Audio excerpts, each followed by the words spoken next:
इंसान से हर कोई अपना है, हर एक में परमात्मा का वास। तो कैसे जब इस परमात्मा से प्यार हो जाता है, इस परमात्मा के अलावा फिर और कुछ दिखता ही नहीं है, हर एक में ही दिखता है, तो फिर ये भाव वही आ जाते हैं कि ये संसार बहुत ही सुंदर है, हर किसी में बहुत कुछ सीखने के लिए है, और किसी की फिर बात दिल पे चोट नहीं देती, क्योंकि फिर वही लगता है कि कोई वजह होगी, किसी का दिन अच्छा नहीं जा रहा होगा,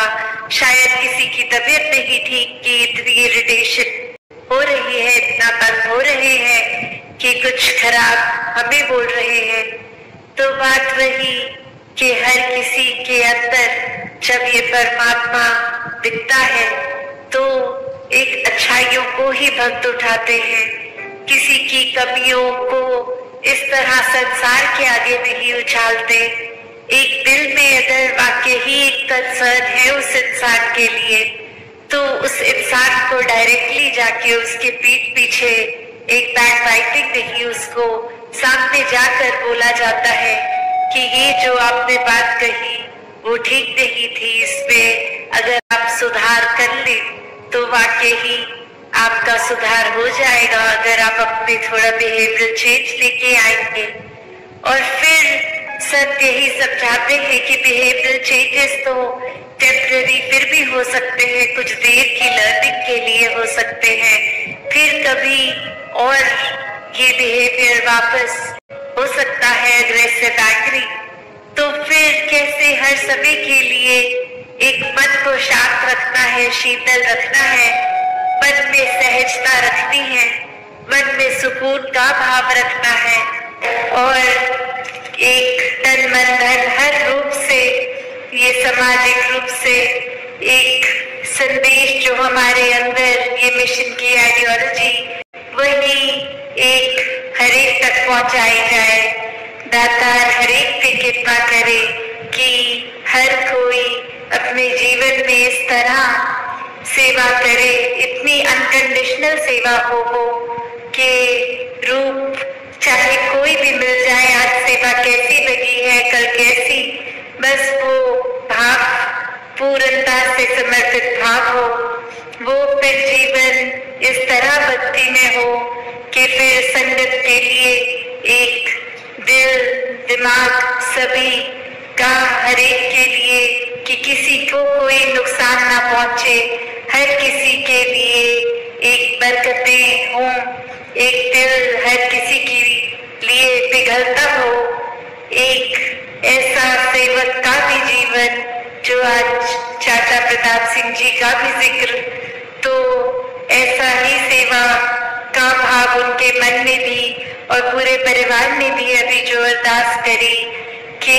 ऐसे मिशन में भी एक समर्पित रूप की सेवा अर्पण करते हुए आज भी परिवारों में भक्ति का माहौल एक जो बरकरार है, आगे भी ऐसे बढ़ते चले जाए, तो दातार हर किसी पे कृपा करे। तो भक्तों ने हमेशा वो अच्छाई की ओर ही रुख करना सिखाया है कि परिस्थिति अगर इस परमात्मा ने दी है तो अच्छी ही होगी। एक अगर उस परिस्थिति को अच्छा नहीं समझ रहे हम, तो वो हमारी कमी है। इस परमात्मा ने तो पूर्ण किया है इस परिस्थिति को भी। जब इस परमात्मा ने हमको जो कुछ दिया वो परमात्मा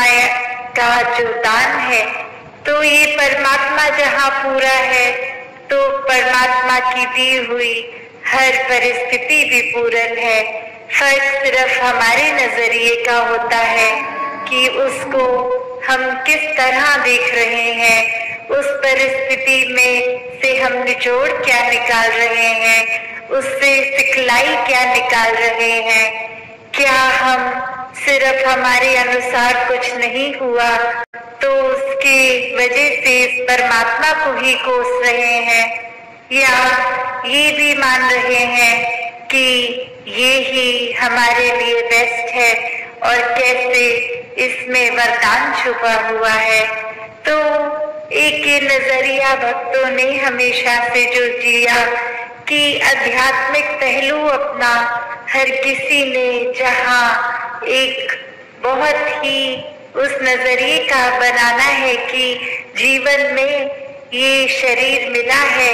ये मटेरियलिस्टिक वस्तुएं मिली हैं, घर बार रिश्तेदारी बहुत कुछ मिला है, तो क्या इसी में पूरा समय रहकर इस परमात्मा के लिए समय नहीं निकालना, या फिर एक चुनाव अपना है कि इस परमात्मा के प्यार के रंग में ऐसे रंगे जाएं कि कोई दुनियावी रंग फिर छू नहीं सकता। ये पक्के का रंग, ये एक हर समय रहने वाला रंग, और इस रंग को जिसने भी अपने ऊपर लगाया वो हमेशा के लिए आनंदित हो गए।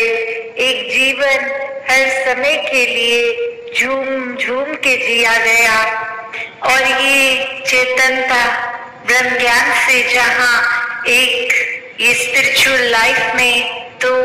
हर समय ये बहुत ही अच्छा माध्यम ये टूल, पर एक और बात भी देखी जाए कि अगर हम कोई दुनियावी कोई मटेरियलिस्टिक अपनी रिस्पॉन्सिबिलिटी कोई काम काज भी कर रहे हैं, कुछ भी कर रहे हैं, तो उसमें भी चेतनता होनी बहुत जरूरी होती है। चाहे वो अक्सर छोटा सा एग्जाम्पल ड्राइविंग का भी कि सड़क पे होते हैं तो अक्सर वही पंक्ति बार बार नजरों के आगे आती है कि सावधानी हटी दुर्घटना घटी। तो ये हर समय चेतनता की बात है कि कहाँ पे हैं हम इस समय, वो एक एक पल का हमें होश वो खबर उस पल में ही रहें, वरना तो सोच एक सेकंड लगता है इधर उधर भागने में, ध्यान भटकने में। तो कैसे जहाँ उपस्थित है शरीर वहाँ मन को भी उपस्थित रखना है, और ये चेतनता हर समय की जीवन में हो। तो फिर बात वही आती है जहाँ से हर बात की ही शुरुआत है, ये परमात्मा, ये निराकार, ये जो बेरंगा है, इसके एहसास में हर समय रहना एक पॉसिबल है। एक हर एक पल इसी के एहसास में जीना संभव है। और ये कोई बहुत कल्पना की कोई किताबी बातें नहीं है। हर कार्य करते हुए इसके ही एहसास में अगर रहा जाए तो ये परमात्मा हमारे जीवन में और गहराई से उतरता है। कैसे फिर जहाँ बात अभी जिक्र भी अहंकार का हुआ कि कैसे फिर मन हमारा अक्सर इतना ज्यादा किसी ने थोड़ी तारीफ क्या कर दी, वो ही बात में इतना अपने आप को श्रेष्ठ मानते हुए एक ऐसी विचारधारा के अंतर्गत रोज जीना उठना खाना बैठना शुरू कि अब हमसे श्रेष्ठ तो कोई नहीं। हर एक जीवन में हमने सोसाइटी में कुछ मान सम्मान पा भी लिया तो वो मान सम्मान एक किसी तरह की अपनी ही अहंकार का कारण बने नहीं। जहाँ जिस रूप में भी हम जीवन में प्लेस्ड हैं वो हमारे लिए अहंकार का कारण नहीं, विनम्रता का कारण होना चाहिए। अपने दायरे में बहुत नाम कमा लिया है, एक हमारा कुछ औहदा कुछ रिस्पेक्ट बन गई है, एक तरह के हम सेलिब्रिटी बन गए हैं, कुछ दो चार लोग हमें जान गए हैं, तो ये एक इम्पोर्टेंट होने का अहंकार या कोई और तरह का अहंकार ये मन में घर कर लेता है। तो ये सारी चीजें सिर्फ इस्तेमाल के लिए और साथ में एक प्रभाव समाज में भी इस तरह रहे भक्तों का शुरू से ही कि अपना भी कल्याण है और उनका भी कल्याण है। कोई भी काम भक्त किसी भी समय एक सेल्फिश होके सिर्फ अपने लिए नहीं करते। भक्तों को तो यही मन में होता है कि हर एक के दिल में ठंडक पहुंचे, हर एक के दिल में एक आराम हो, हर किसी के लिए एक भाव शुद्ध, हर एक कोई परमात्मा का ही रूप तो बहुत ही पूजनीय। किसी को भी भक्तों ने कभी चोट नहीं पहुंचाई और हमेशा भाव मन के ऐसे ही रहे कि अगर किसी को किसी तरह का दुख तकलीफ है भी तो कैसे वो दूर की जाए। और सबसे बड़ा जो परोपकार भक्तों का रहता है वो यही रहता है कि परमात्मा हमारे जीवन में आया है, हर एक के जीवन में आए। साथ संगत जी, धन धन का आज